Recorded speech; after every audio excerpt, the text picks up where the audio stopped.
Welcome, student. The today's topic is the diffraction of light. It has been divided into lectures, and we will solve a lot of numericals, and we will also cover all the previous year questions as well as expected question for the upcoming examinations.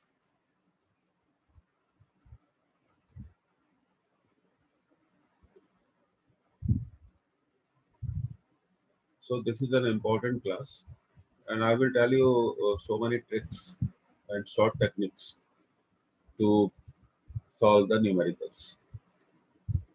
तो चलिए आज की class फिर हम शुरू करते हैं student. तो सबसे पहले हम समझेंगे डिफ्रैक्शन होता क्या है, ये मैं आपको थोड़ा बताना चाहता हूँ। तो हेडिंग डाल दीजिए डिफ्रैक्शन ऑफ लाइट।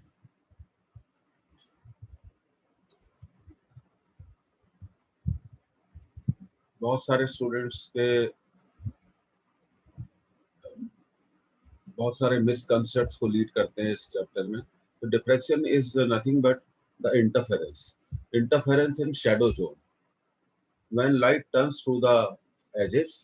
जब कॉर्नर से लाइट बेंड होती है, टर्न होती है, वो शैडो जोन में पहुंच जाती है, शैडो रीजन में पहुंच जाती है, और वहां पहुंच के वो लाइट रेस इंटरफेरेंस करती है और मैक्सिमा और मिनिमा फॉर्म करती है। So you can say that it is the extended part of the interference.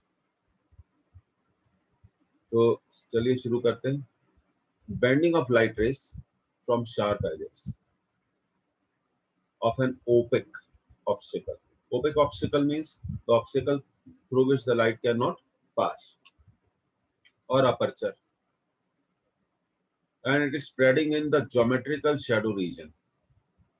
ये बहुत इंपॉर्टेंट पॉइंट है कि शार्प एजेस से लाइट टर्न होकर कहाँ पहुंच जाती है, ज्योमेट्रिकल शैडो रीजन में पहुंच जाती है, और वहां पे ये जो लाइट रेज होती है जो स्प्रेड होती है ज्योमेट्रिकल शैडो रीजन में, ये इंटरफेरेंस करती है और मैक्सिमा और मिनिमा फॉर्म करती है। तो बहुत अच्छे से बिल्कुल क्लियर हो जाना चाहिए कि शैडो रीजन में जब लाइट रेस एजेस से टर्न होकर पहुंचती हैं तो वहां पर उनका इंटरफेरेंस होता है, और इसी इंटरफेरेंस को हम कहते हैं डिफ्रैक्शन ऑफ लाइट।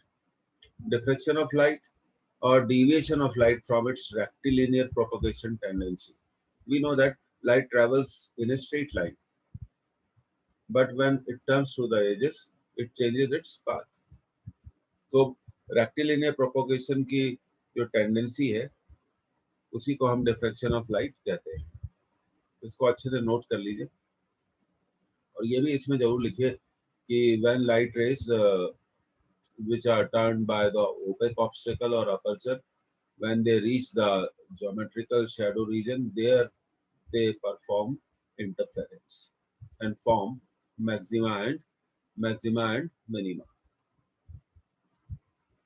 ये देखिए, ये एग्जांपल है डिफ्रैक्शन फ्रॉम ऑब्स्टिकल।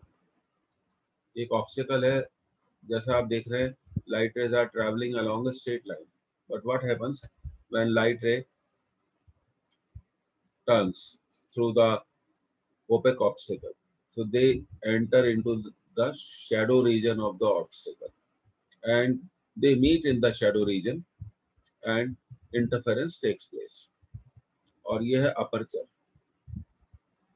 ये देखिए लाइट रेस, ये तो अपर्चर से जब एंटर होती है तो वो टर्न हो जाती है, तो ये अपर्चर का, ये देखिए ये रहा अपर्चर का शैडो रीजन। तो शैडो रीजन में पहुंचकर लाइट रे इंटरफेरेंस करेंगी, so that interference is called diffraction. A very simple definition.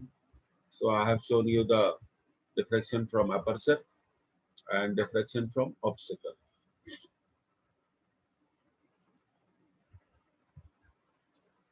So this is a very important class. In this class we will do a lot of numericals, and we will try to understand the paper pattern.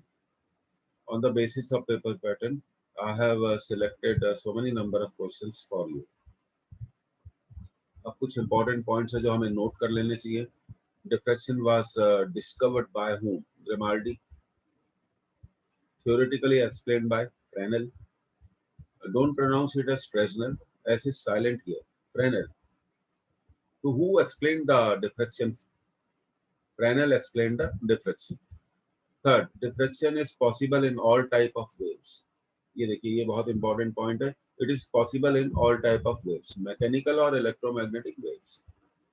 And you know that sound waves are mechanical waves, electromagnetic waves are light waves. So diffraction is possible in all type of waves, that you must remember. It is possible in all type of waves. So your copy should be very perfect. You should write each and every point in the copy. तो ये तीसरा point सबसे important है जो आखिरी में है, mechanical waves, diffraction is possible in all type of waves, mechanical as well as electromagnetic waves, shows the diffraction phenomena.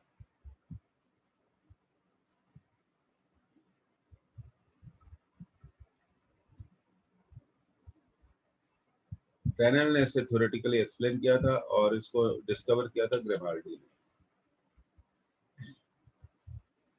अब देखिए, diffraction depends on two factors. ऐसे कौन से फैक्टर हैं जिन पर डिफ्रैक्शन डिपेंड करता है?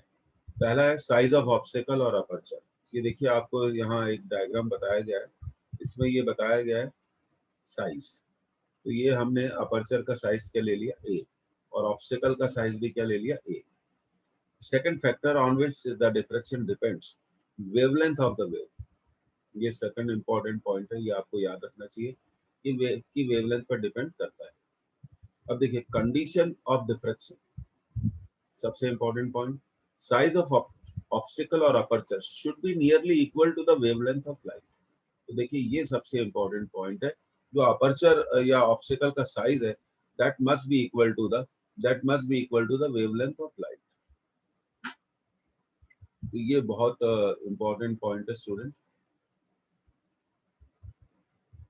ये हमें हमेशा ध्यान रखना चाहिए। That is the prominent condition for diffraction. You must remember.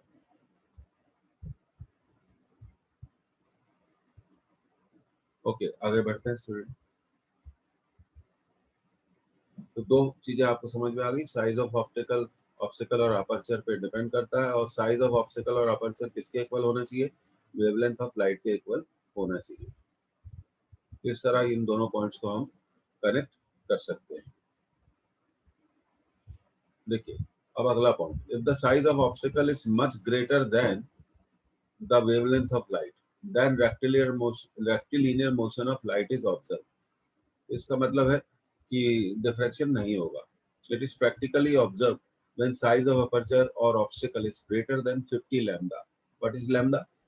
Wavelength of light. Wavelength of light. अगर अपर्चर का साइज 50 टाइम्स ऑफ लैम्डा हो, does not show diffraction, तो डिफ्रैक्शन नहीं होगा। तो अपर्चर और ऑब्स्टेकल का साइज 50 लैम्डा से कम होना चाहिए, where lambda is the wavelength of light. ये बहुत छोटी छोटी बातें हैं, बहुत इंपॉर्टेंट है, और ये सारे पॉइंट्स हमें बहुत सारे थ्योरेटिकल क्वेश्चंस को आंसर करने में हेल्प करते हैं, इसलिए ये इंपॉर्टेंट पॉइंट्स हैं। Next, if the size of obstacle is much greater than the wavelength of light, then rectilinear motion of light is observed. It is practically observed when size of aperture, ये तो हम पहले ही पढ़ चुके हैं। देखिए, हाँ, आगे पढ़ते हैं।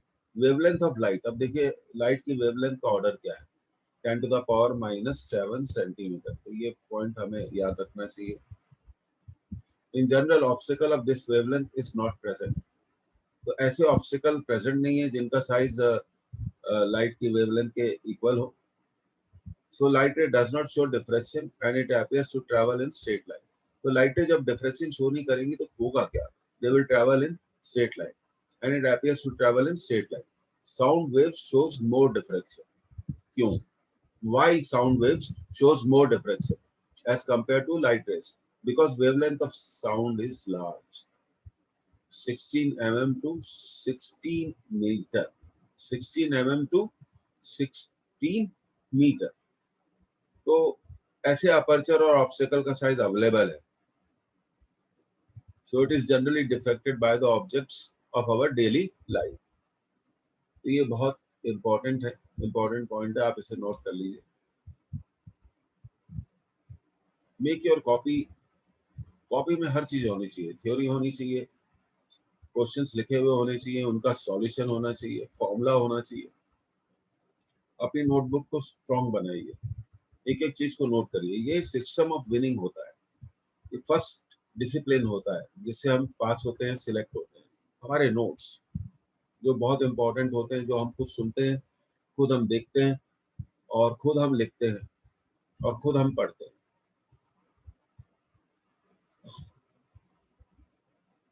तो ये बात बिल्कुल इम्पोर्टेंट है कि sound waves are generally diffracted by the objects of our daily life. So it is easy for sound wave to be diffracted.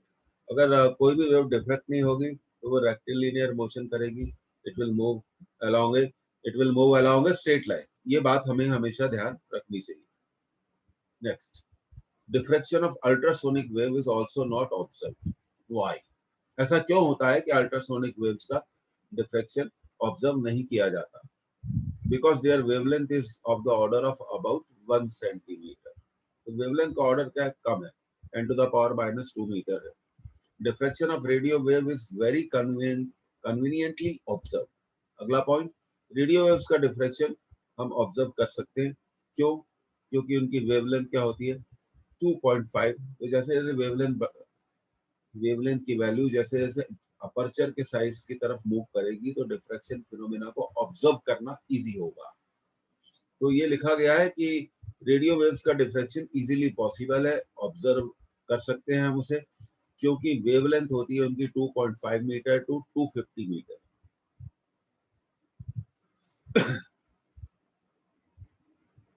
अब अगला point, X-rays can be diffracted easily by crystal. It was discovered by लेब. X-ray का भी diffraction possible है, ultrasonic waves का diffraction possible, easily possible नहीं है. और रेडियो वेव्स का डिफ्रैक्शन इजीली पॉसिबल है. एक्सरे का भी डिफ्रैक्शन एक क्रिस्टल से होता है, हम एक्सरे की स्टडी में पढ़ते हैं. तो आगे बढ़ते हैं. ये बहुत इंपॉर्टेंट पॉइंट्स है, थ्योरी भी हमें बिल्कुल क्लियर होनी चाहिए किसी भी क्वेश्चन को आंसर देने के लिए. अब देखिए, जो हमारा सिलेबस है वो डील करता है फ्रॉनहोफर डिफ्रैक्शन से. तो सबसे पहले हम ये समझेंगे भाई ये फ्रॉनहोफर डिफ्रैक्शन होता क्या है. In Fraunhofer diffraction both source and screen are effectively at infinite distance from the diffracting device. अब देखिए डिफ्रैक्टिंग डिवाइस क्या है. वो ऑब्स्टिकल या अपर्चर जिसे हम डिफ्रैक्शन में यूज करते हैं उसे हम बोलेंगे डिफ्रैक्टिंग डिवाइस. तो ये कहा गया है फ्रॉनहोफर डिफ्रैक्शन में सोर्स और स्क्रीन के बीच में डिस्टेंस काफी बड़ा होता है. इनफाइनाइट तो थ्योरेटिकली पॉसिबल नहीं है, तो हम कह सकते हैं source and screen are kept at a very large distance from each other. Diffraction at, अब देखिए फ्रॉनहोफर डिफ्रैक्शन के एग्जांपल कौन कौन से हैं. पहला एग्जांपल है डिफ्रैक्शन एट सिंगल स्लिट जो हमारे कोर्स में है. डिफ्रैक्शन एट डबल स्लिट हमारे कोर्स में नहीं है. Are the example of Fraunhofer diffraction. तो हमारा सिलेबस क्या है? Diffraction at single slit, diffraction at single slit, ये हमारा कोर्स है. ये हमेशा हमें ध्यान रखना चाहिए. तो सिंगल स्लिट डिफ्रैक्शन को हम कह सकते हैं शॉर्ट में फ्रॉनहोफर डिफ्रैक्शन. Fraunhofer diffraction. और फ्रॉनहोफर डिफ्रैक्शन की शर्त है कि सोर्स और स्क्रीन के बीच में डिस्टेंस काफी ज्यादा होना चाहिए. They must be kept at a very large distance from each other. Infinite तो थ्योरेटिकली प्रैक्टिकली पॉसिबल नहीं है. Diffraction due to single slit, देखिए यही हमारा कोर्स है और इसी पे हमें क्वेश्चंस मिलेंगे. Diffraction is supposed to be due to interference of secondary wavelets. अब ये सेकेंडरी वेवलेट्स क्या होती है?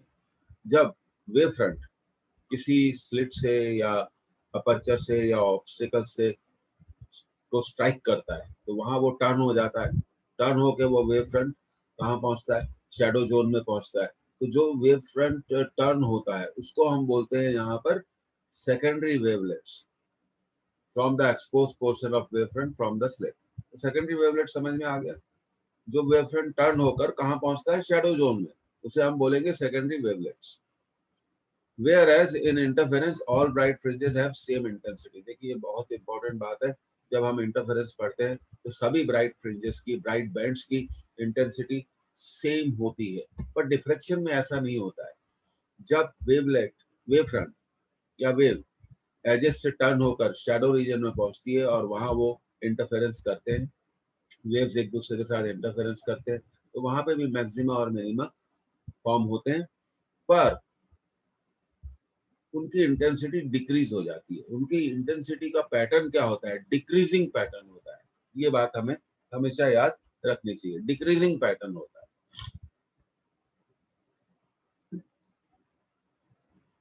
तो सेकेंडरी वेवलेट्स भी आपको अब समझ में आ गया। अब ये देखिए, ये बहुत की एग्जांपल है, ये डायग्राम आप जरूर बनाइए। ये सिंगल स्लिट हमने बताई है और यहाँ बताया हमने प्लेन वेव फ्रंट। बहुत सारे न्यूमेरिकल्स मैंने देखा है प्रीवियस ईयर में इस डायग्राम पे पूछे गए हैं। ये देखिए, ए क्या है, विड्थ ऑफ स्लिट। ये light wave plane wave front आ रहा है, सिंगल स्लिट से पास हो रहा है, हम एक लेंस को यूज कर रहे हैं। ये लेंस इसलिए यूज किया जाता है जिससे वो लाइट रेस को, जो डिफ्रेक्टेड लाइट रेस को किसी एक पॉइंट पर कन्वर्ज कर सके। अब देखिए, ये सेंटर ऑफ स्क्रीन है, तो कुछ हम पॉइंट्स हमें लिखना चाहिए यहाँ पर, जो हम लिखते हैं।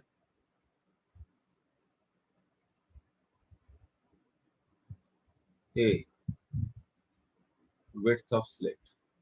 इस डायग्राम को जो बनाइए, जो पिछले 2-3 न्यूमेरिकल्स हैं जो प्रीवियस ईयर पेपर्स में आए, वो हम देखते हैं कि इसी डायग्राम पर बेस है। तो ए क्या हो गया, विड्थ ऑफ स्लिट हो गया। O, centre of screen.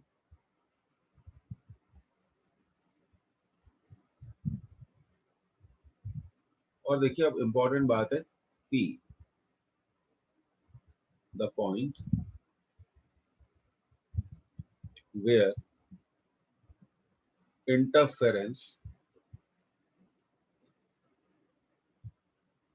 Of diffracted, ये देखिए लैंग्वेज को देखिए, डिफ्रैक्टिव वेव्स हैपेंस। और देखिए आगे चल के हम इसी पी के बारे में पढ़ेंगे। ये देखिए हम पी को डिनोट करेंगे किससे, वाई से। अच्छा, एक और चीज यहाँ नहीं बताई गई है, तो वो मैं लिख देता हूँ, डी, कैपिटल डी। तो कैपिटल डी क्या है, distance between slit and screen.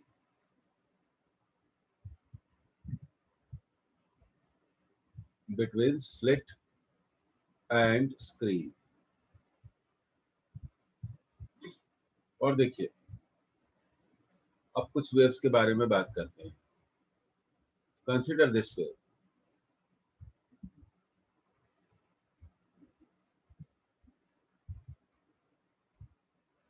Convex lens का यूज कन्वर्ज करने के लिए किया जाता है। तो आपने समझा ये कौन सी वेव के बारे में मैं बात कर रहा हूँ। हाइलाइटर देखिए। अब कंसिडर दिस वेव।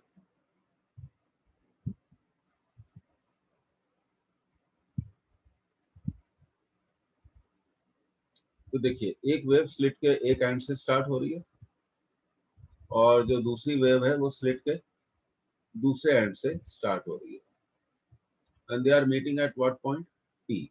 अब देखिए, तो ये जो ए साइन थीटा दिखाया गया है यहाँ पर, ये बहुत इंपॉर्टेंट है कि ए साइन थीटा क्या है। A sine theta is the path difference, note करिए, path difference between the waves, between the waves। तो सबसे पहले टर्मिनोलॉजी बहुत क्लियर होनी चाहिए। अगर आप किसी चीज को बहुत अच्छे से करना चाहते हैं तो उसका जो टर्म्स होते हैं वो बहुत क्लियर होने चाहिए, तभी हम क्या है न्यूमेरिकल्स को क्या कर पाएंगे, सॉल्व कर पाएंगे।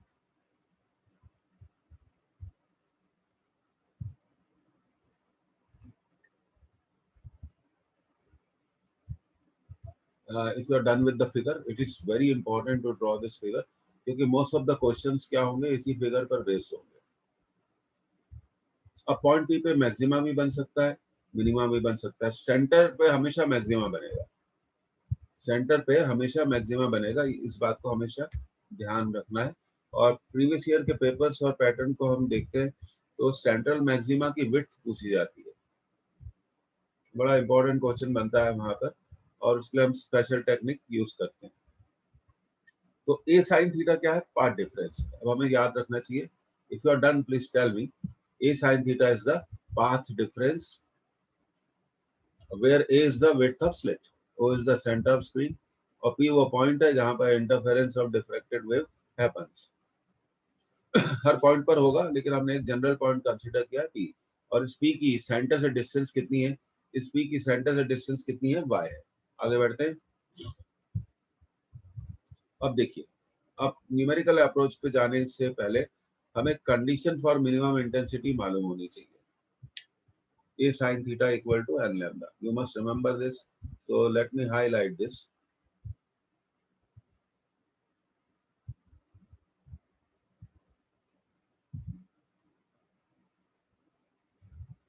A sin theta, क्योंकि बहुत सारे न्यूमेरिकल्स में हम इसी को यूज करेंगे। A sin theta equal to n lambda.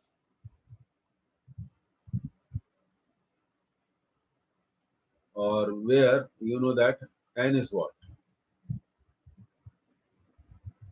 N can be written as 1, 2, 1, 2, 3. अब एक और बात है कि when we go through some number of books, तो कई नंबर ऑफ बुक्स में ऐसा भी कहा गया है 2n into lambda by 2। देखिए ये n lambda ही है। तो ये कहते हैं even multiple of, कई बुक्स में ऐसी लैंग्वेज यूज करी गई है, of lambda by 2, where is the width of slit, theta is the angle of diffraction। देखिए अब यहाँ पे एक थीटा की डेफिनेशन आ गई है जो बहुत इंपॉर्टेंट है कि थीटा क्या है? Angle of diffraction. अब क्वेश्चंस में ये लैंग्वेज आएगी तो इसका हमें थोड़ा ध्यान रखना है। When you will go through the practice questions and papers, ठीक है, हम उन्हें इजी तो नहीं कह सकते हैं, मीडियम कह सकते हैं, लेकिन कुछ क्वेश्चन टफ भी आते हैं।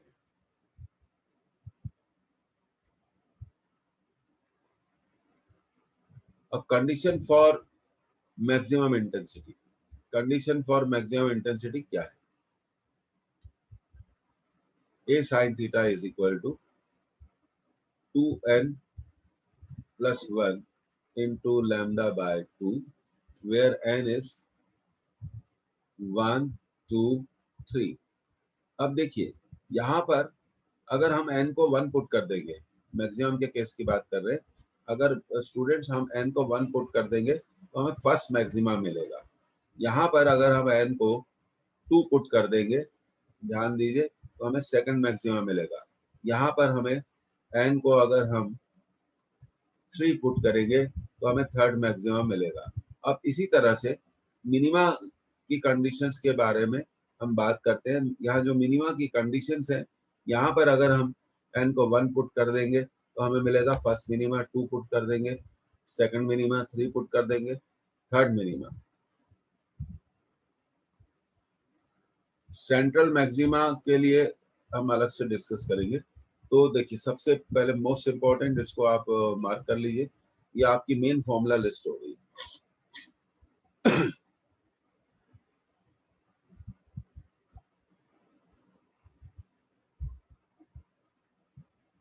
तो एन लैम्डा को हम ये भी कह सकते हैं even multiple of lambda by 2, even multiple of lambda by 2। अब देखिए the intensity decreases as we go to successive maxima away from centre. जैसे जैसे हम सेंटर से दूर जाते जाएंगे, as we move away from the centre, तो जो मैक्सिमा हमें मिलेंगे उनकी इंटेंसिटी ग्रेजुअली क्या होती जाएगी? डिक्रीज होती जाएगी on either side. Either side का मतलब ये हो गया स्क्रीन के इस तरफ भी और इस तरफ भी, ये कंसेप्ट है। The width of central maxima is twice as that of secondary maxima. Yes, this is the most important point which we need to understand. The intensity, the width of central maxima is twice as that of secondary maxima. अब देखिए secondary maxima क्या होता है। जो हमें secondary maxima, देखिए central maxima एक हमने नाम दिया सेंटर पे मैक्सिमा बनता है। अब सेकेंडरी मैक्सिमा किसे कहेंगे? फर्स्ट मैक्सिमा को, सेकंड मैक्सिमा को, थर्ड मैक्सिमा को। कंफ्यूज मत होइए, लिटरली मीनिंग मत निकालिए कि सेकंड मैक्सिमा। सेकेंडरी मैक्सिमा का मतलब ऐसे मैक्सिमा जो सेंटर के अलावा दूसरे पॉइंट्स पर बनते हो। All the maximas which are not formed at the central maxima are called secondary maxima. तो we must write this, all the maxima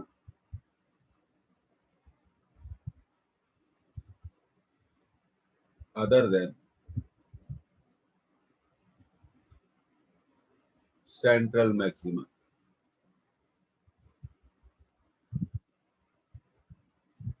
are called secondary maxima। ठीक है, अब आपको सेकेंडरी मैक्सिमा की डेफिनेशन तो मेरे ख्याल से क्लियर हो गई होगी। आगे बढ़ते हैं स्टूडेंट। तो ऐसे सारे मैक्सिमा जो अदर देन सेंट्रल मैक्सिमा होंगे, हम उन्हें क्या बोलेंगे? Secondary maxima. यस, अब देखिए, this is, let me tell you, this is most important, क्योंकि यहाँ पर हमने ऑब्जर्व किया है कि इस थ्योरी पर हमें न्यूमेरिकल मिला है। तो ये देखिए, ये हमने बताया सेंट्रल मैक्सिमा। सेंट्रल मैक्सिमा, अब देखिए ये सेंट्रल मैक्सिमा है। मैं आपको थोड़ा कुछ समझाना चाहता हूँ। ये देखिए, ये सेंट्रल मैक्सिमा है। तो सेंट्रल मैक्सिमा की विड्थ क्या होगी? सबसे पहली बात, सेंट्रल मैक्सिमा की विड्थ क्या होगी? So this is also y। तो विड्थ ऑफ सेंट्रल मैक्सिमा हमेशा याद रखिए, विड्थ ऑफ, पूछा गया एग्जामिनेशन में, width of central maxima is equal to 2y। अब y क्या है? सबसे इंपॉर्टेंट बात, y क्या है? देखिए, इस पॉइंट पर देखिए, यहां पर क्या बनेगा? First minima. तो y क्या है? फर्स्ट मिनिमा की डिस्टेंस है। तो y के बारे में लिखते हैं,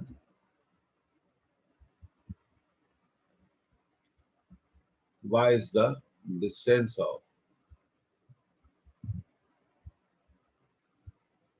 first minima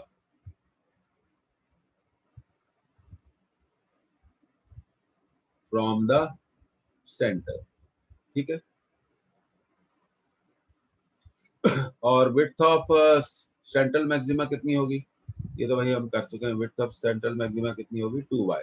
और y क्या है? Distance of first minima from the centre.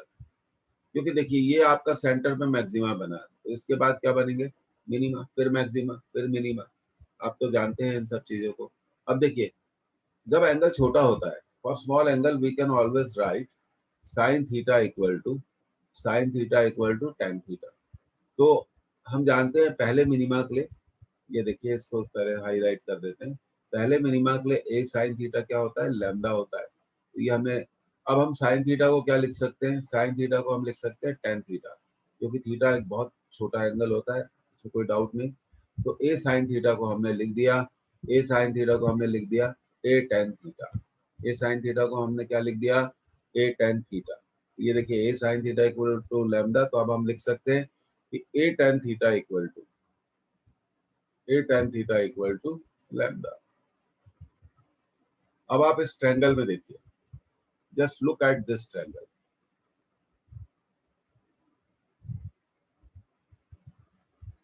ये देखिए, इस पूरे ट्रायंगल में देखिए आप, tan थीटा क्या होता है? परपेंडिकुलर अपॉन, tan थीटा क्या होता है? Perpendicular upon base.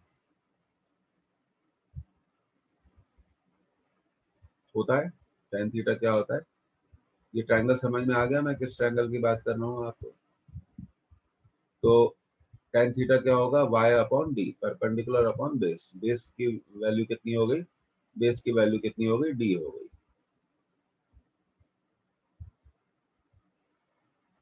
ये क्लियर है, नीचे भी बताया गया है। तो ए टेन थीटा इज लैम्डा, हम यहाँ थे, तो टेन थीटा को हम लिख सकते हैं y बाई डी। अब ये देखिए स्टूडेंट, बहुत इंपॉर्टेंट फॉर्मूले डेवलप होने जा रहे हैं। टेन थीटा को हम क्या लिख सकते हैं, y बाई डी।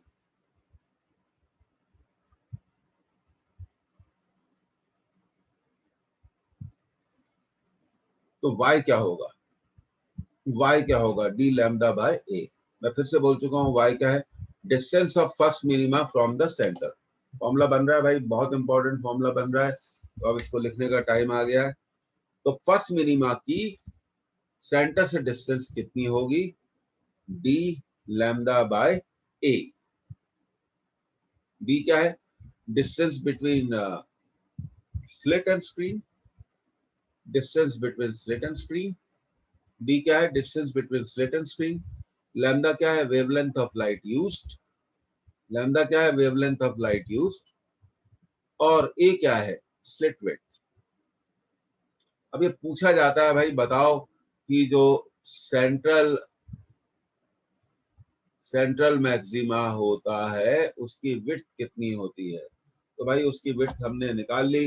अब उसकी विड्थ होती है 2y 2d lambda by a. तो स्टूडेंट ये तो बहुत इंपॉर्टेंट बात हो गई, हमसे पूछा गया है हमारे प्रीवियस ईयर पेपर्स में कि भाई आप बताइए कि सेंट्रल मैक्सिमा की विड्थ कितनी होगी। तो ये हमारा फॉर्मूला डेवलप हो गया, विड्थ ऑफ सेंट्रल मैक्सिमा। समझ में आ रहा है आप लोगों को। तो सारी टर्मिनोलॉजी देख लीजिए। डी क्या है, distance between centre and screen. Lambda क्या है, वेवलेंथ ऑफ लाइट यूज्ड। ए क्या है, स्लिट विड्थ। और अब याद रखना है आपको कि विड्थ ऑफ सेंट्रल मैक्सिमा कितनी होगी, 2d lambda by a. 2d lambda by a. So we are moving to the next slide. यहाँ क्वेश्चन बनता है, और ये थोड़ा y का फॉर्मूला भी है जो d लैम्डा बाय ए। फिर इसको याद रखिए। देखिए हमें मेनली याद रखना है width of central maxima, definitely ये इंपॉर्टेंट है। तो देखिए अब हमने बात करते हैं angular width of central maxima, most important.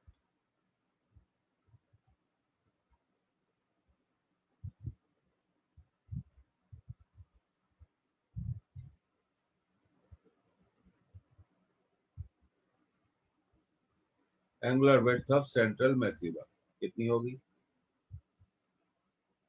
That is 2 theta.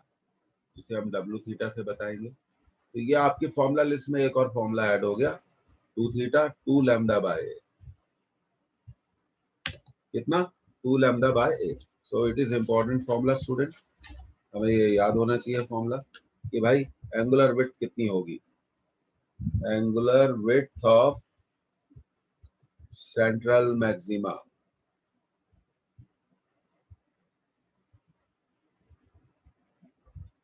So this is very important. Central maxima की एंगुलर विड्थ हमने निकाल ली। आगे बढ़ते हैं।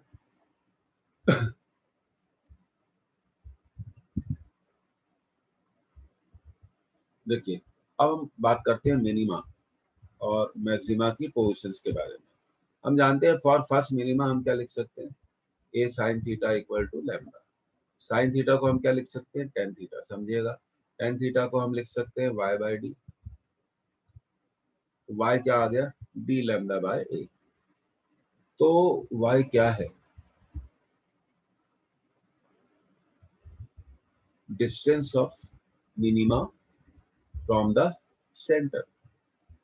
तो फर्स्ट मिनिमा का सेंटर से डिस्टेंस कितना होगा, डी लैम्डा बाय ए। अब सेकंड मिनिमा के लिए हम क्या करते हैं, ए टेन थीटा को हम 2 लैम्डा इक्वेट कर देते हैं। देखिए यहाँ पे मैं आपको बताना चाहता हूँ, ये फर्स्ट मिनिमा हो गया, अब ये क्या हो गया, सेकंड मिनिमा। टेन थीटा को फिर से लिखा y बाई डी, तो y क्या आ गया, 2 लैम्डा डी बाय ए। अब हमसे पूछा जाए कि आप बताइए कि सेकंड मिनिमा का, फर्स्ट मिनिमा का, ओके यहाँ से स्टार्ट करते हैं, फर्स्ट मिनिमा का सेंटर से डिस्टेंस कितना होगा। जवाब है D lambda by a. If you are asked what is the distance of second minima from the centre, it is simple 2 lambda D by a. Numericals करने हैं तो फॉर्मूला अप्रोच बिल्कुल क्लियर होनी ही चाहिए।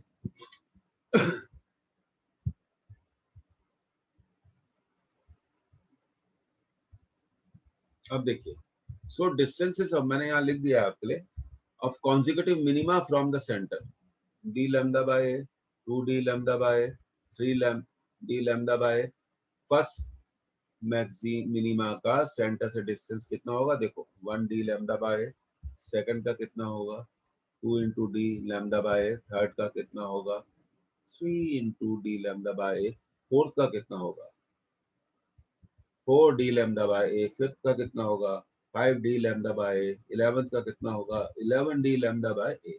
अब हम थोड़ी मैक्सिमा के बारे में बात कर लेते हैं। किसके बारे में बात करते हैं, मैक्सिमा। हम जानते हैं कि मैक्सिमा की कंडीशन हमने अभी बताई थी आपको, आपने नोट करी होगी, a sine theta equal to 2n plus 1 by 2 lambda. अब फर्स्ट मैक्सिमा के लिए हम n को क्या पुट करते हैं, यहाँ 1 पुट करते हैं। तो देखिए 2 into 1 2 plus 1 by 2, 2 plus 1 by 2। तो थोड़ा देखिए हमें यहाँ सुधारना पड़ेगा, ये थोड़ा गलत हो गया है स्टूडेंट।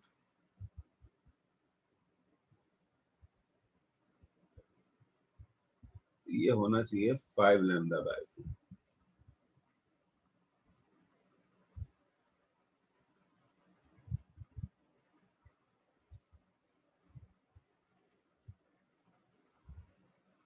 कितना होना चाहिए 5 लैम्डा बाय 2। तो चलिए उसको सुधार के 5 लैम्डा बाय 2 कर देते हैं।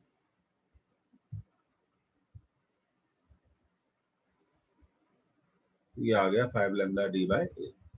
उसी तरह अगर आपको सेकंड मैक्सिमा का डिस्टेंस निकालना है तो n को कितना पुट करना पड़ेगा 2। थर्ड मैक्सिमा का सेंटर से डिस्टेंस निकालना है तो n को कितना पुट करना पड़ेगा 3।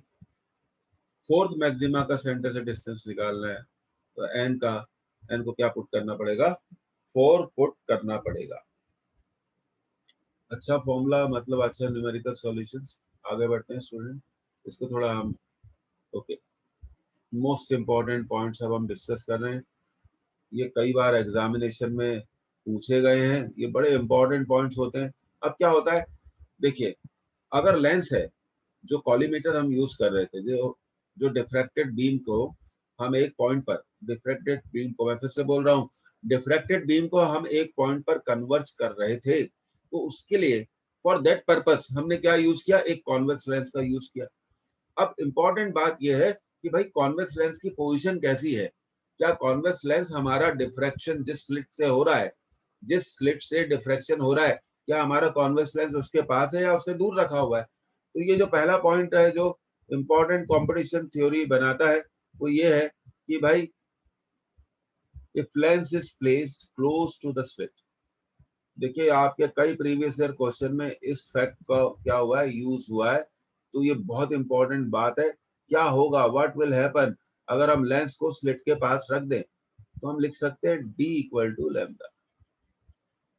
ये थोड़ा हम इसको चेंज करना चाहेंगे, ये देखिए एक minute, d equal to lambda.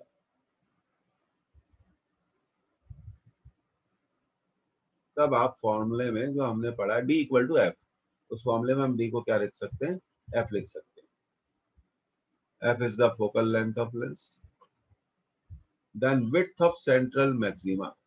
अब देखिए ये फॉर्मूला कैसे आया, तो सेंट्रल मैक्सिमा की विड्थ क्या होगी, कई बार पूछा गया है एग्जामिनेशन में। अभी हमने थोड़ी देर पहले पढ़ा था, अगर आपको याद हो, कि जो हमारा सेंट्रल मैक्सिमा होता है उसकी चौड़ाई विड्थ क्या होती है, याद आया आपको, 2 लैम्डा डी बाय ए, याद आया, that is called width of central maxima. पर अगर लेंस को पास रखा जाए तो विड्थ ऑफ सेंट्रल मैक्सिमा कितनी हो जाएगी, 2f lambda by 2f lambda by a. तो आपको सबसे ज्यादा ये जो पॉइंट है d इक्वल टू f, इसे याद रखना है। अब सेकंड इंपॉर्टेंट पॉइंट, ये सारे एग्जामिनेशन में जो क्वेश्चंस आए हैं उनके बेस पर इस थ्योरी को प्रिपेयर किया गया है। इफ दिस एक्सपेरिमेंट, डिफ्रैक्शन का experiment is performed in liquid other than air, तो width of diffraction maximum will decrease. Diffraction से जो मैक्सिमा हमें मिलता है उसकी विड्थ क्या हो जाएगी, डिक्रीज हो जाएगी।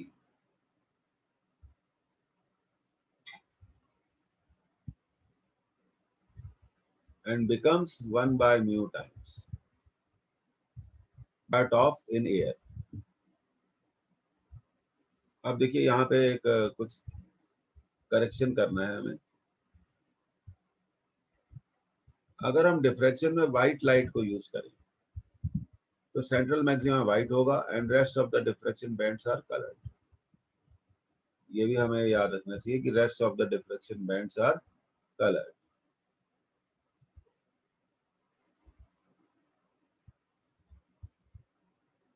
तो सबसे ज्यादा क्वेश्चन पूछे गए हैं, अगर आप पेपर्स का पैटर्न देखेंगे, if you go through the last 10 years paper pattern, तो हमने देखा है कि सेंट्रल मैक्सिमा पे बहुत क्वेश्चंस पूछे गए हैं और सेंट्रल मैक्सिमा की विड्थ पर भी क्वेश्चंस को पूछा गया है, तो ये बड़ा इंपॉर्टेंट हो जाता है। और कैसे आती है सेंट्रल मैक्सिमा की विड्थ, ये तो मैंने आपको बहुत अच्छे से एक्सप्लेन किया है। डिफ्रैक्शन कुछ नहीं है, जब लाइट रे किसी भी एज या ऑब्स्टिकल से टर्न होकर उस ऑब्स्टिकल या अपर्चर के शैडो जोन में जाती है, शैडो रीजन में जाती है, वहां पे ये जो लाइट रेज होती हैं जो टर्न होकर पहुंचती हैं वो डिफ्रैक्शन करती हैं और फिर हमें उस इंटरफेरेंस करती है और उस इंटरफेरेंस के कारण हमें मैक्सिमा और मिनिमा मिलते हैं। सो this is the extended form of nothing but interference. अब ये देखिए, ये तो भैया बहुत इंपॉर्टेंट है। I must say that this is most important.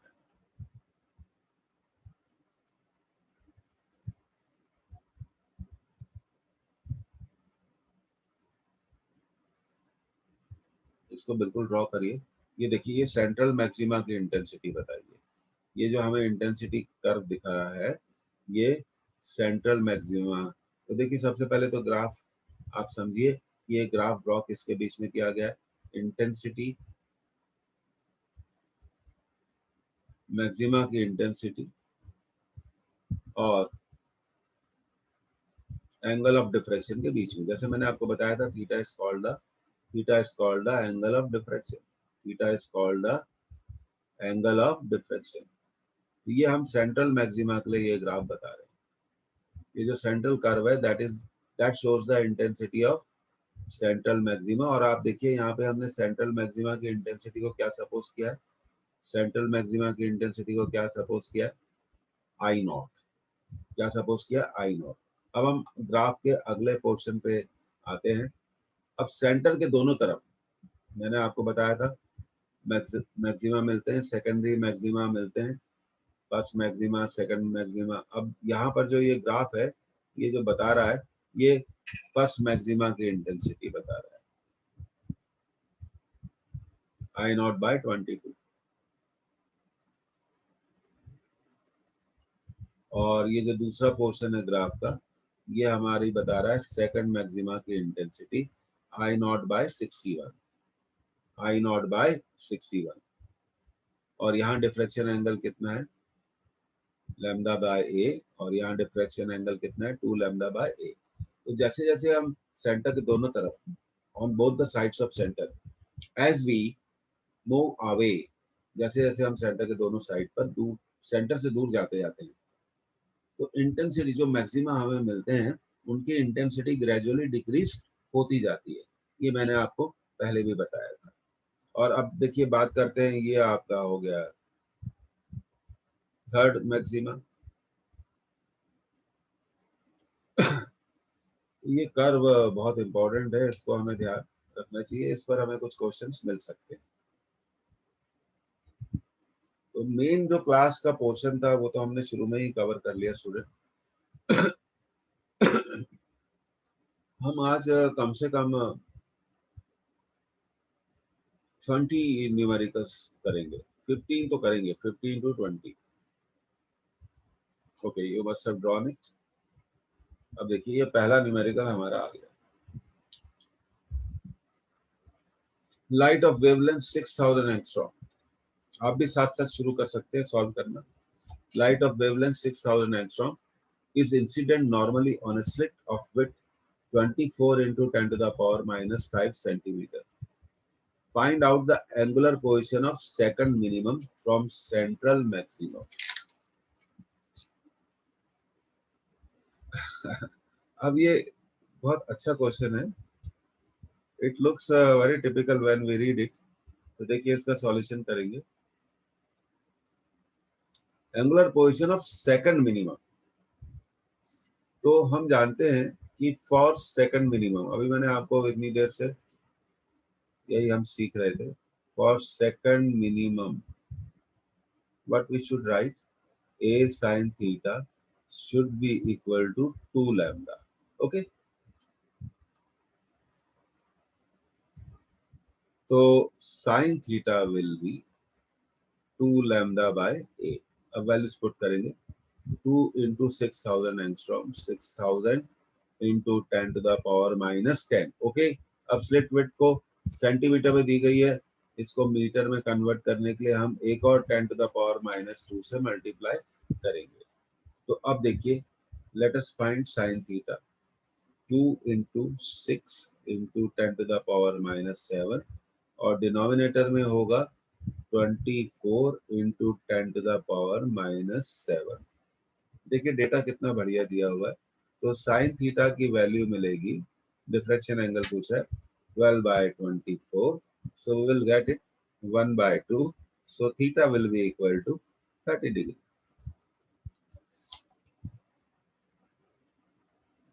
ये आपके एग्जामिनेशन से लिए गए क्वेश्चंस हैं, तो इससे हमें पैटर्न भी थोड़ा पता चलता है।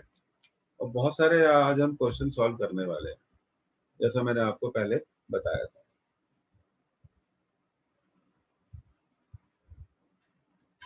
अब देखिए अगला क्वेश्चन,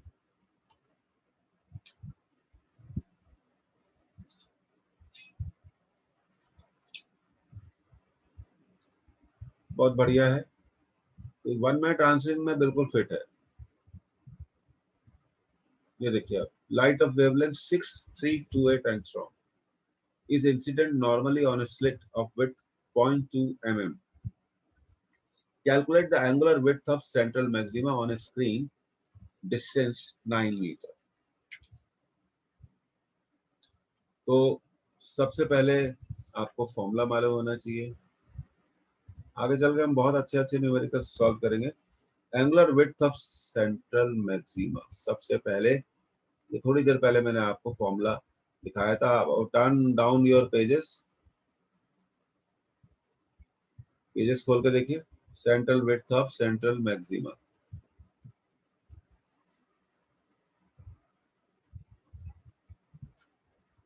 फॉर्मूला बेस्ड क्वेश्चन है, दैट इज 2 लैम्डा बाय ए। अब लैम्डा है 2 into 6328, एंगस्ट्रॉम को मीटर में कन्वर्ट करिए और इसको कन्वर्ट करिए मीटर में। तो ये हो जाएगा 2 into 6328, okay, upon 2 into 10 to the power minus 4 into 10 to the power minus 10। अब थोड़ा आंसर देखिएगा आप इसका, 2 से 2 तो कैंसिल हो गया, तो ये बचेगा 6328 into 10 to the power minus 6।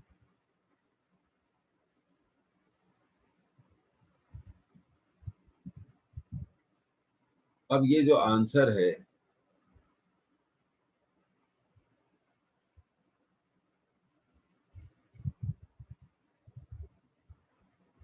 आपको angular width of central maxima देता है। 2 से 2 तो कैंसिल हो जाएगा, तो ये आ गया 6328 into 10 to the power minus 6। ये रेडियन में है आंसर, इसको डिग्री में बदलना है, तो पाई रेडियन इज, डिग्री में बदलने के लिए हम क्या कर सकते हैं, 6328 into 10 to the power minus 6 into 180 by 5। तो अगर आप इसको सॉल्व करेंगे तो ये जो स्टैंडर्ड क्वेश्चन है जो एग्जामिनेशन में आया था, 0.36 डिग्री इसका आंसर है। तो देखिए क्वेश्चन हमें कैलकुलेशन भी सिखाता है, कन्वर्जन भी सिखाता है, ये सब चीजें हमें सीखनी पड़ेंगी।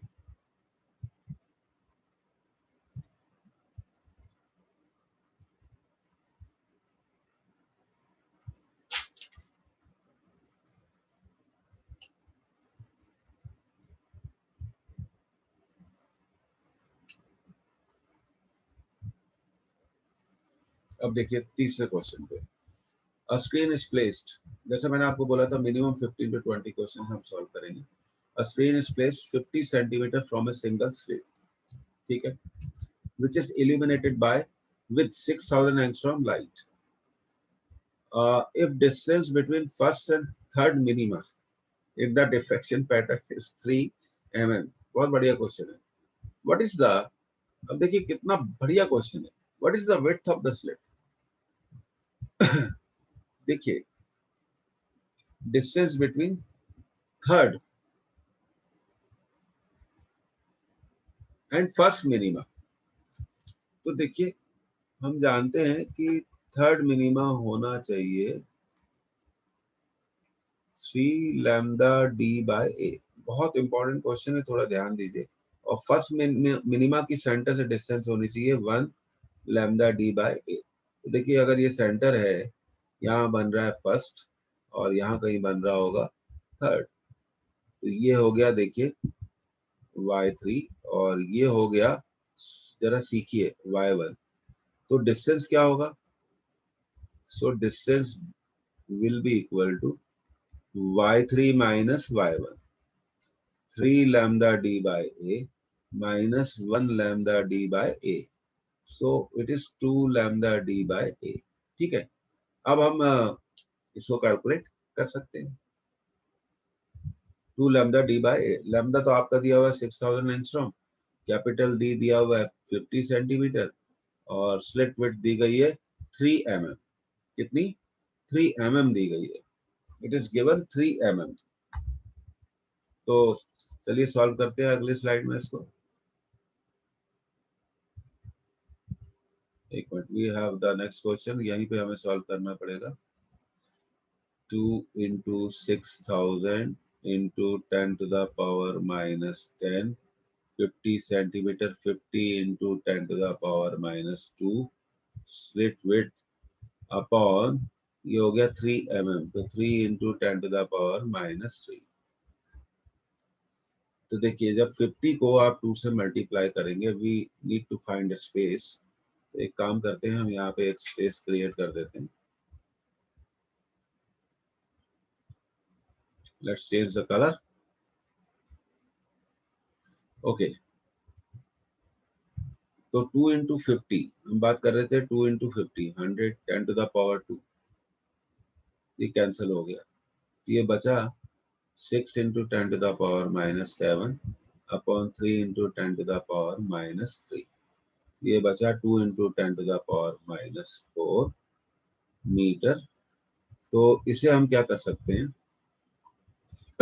ऐसे ही लिख सकते हैं या mm में भी कन्वर्ट कर सकते हैं, जैसी आपकी चॉइस हो. मिलीमीटर में कन्वर्ट करने के लिए हम किससे मल्टीप्लाई कर देंगे? 10 टू द पावर 3 से. तो अब हमारा जो आंसर आ गया है वो 2 into 10 to the power minus 1, या हम कहें 0.2 millimetre. 0.2 millimetre.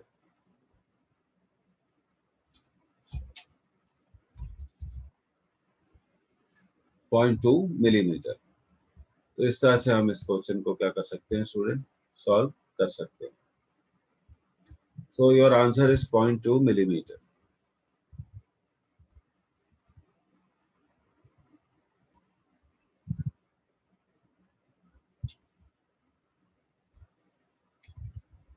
Let's move to the next question.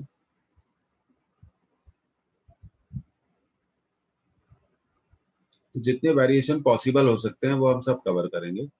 बस आपको अपनी क्लास कॉपी को रिवाइज करना है, उसको अच्छे से बनाइए. सारी चीजें एक ही जगह आ जाएंगी, थ्योरी भी आ जाएगा, क्वेश्चन भी आ जाएगा, उनका सॉल्यूशन भी आ जाएगा, फॉर्मूला भी आ जाएगा. Okay, next question. First diffraction minima due to a single slit diffraction is at theta equal to 30 degree for a light of wavelength 6000 angstrom. The width of slit. तो फर्स्ट मिनिमा के लिए आप अच्छे से जानते हैं student, for first minima, sorry,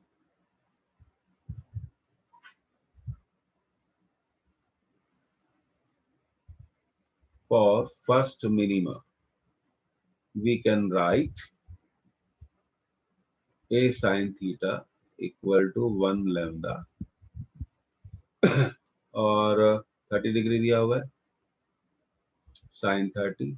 simple question, अगर formula मालूम हो 6000 angstrom into 10 to the power minus 10 metre में बदला. sin 30 is 1/2, 6 into 10 to the power minus 7, तो ये हो जाएगा 12 into 10 to the power minus 7 meter. You can write down 1.2 into 10 to the power minus 6 meter. So this is your answer. Correct answer is third. ये आपका correct answer आ गया. तो बहुत सारे अब जो बहुत डिफरेंट इनिशियली हमने जो क्वेश्चंस लिए हैं वो बहुत बेसिक क्वेश्चंस लिए हैं. अब जो हम आगे क्वेश्चंस लेंगे उसमें बहुत वेरिएशन है और प्रीवियस ईयर पेपर्स में भी हम कवर करेंगे कि पूरे इंडिया में, ऑल इंडिया में डिफरेंट एग्जामिनेशंस होते हैं, वहाँ क्या पूछा जाता है डिफ्रैक्शन पे. तो ये आज मैंने कोशिश करी है कि आपको डिफ्रैक्शन की थ्योरी पूरी तरह से समझा सकूं.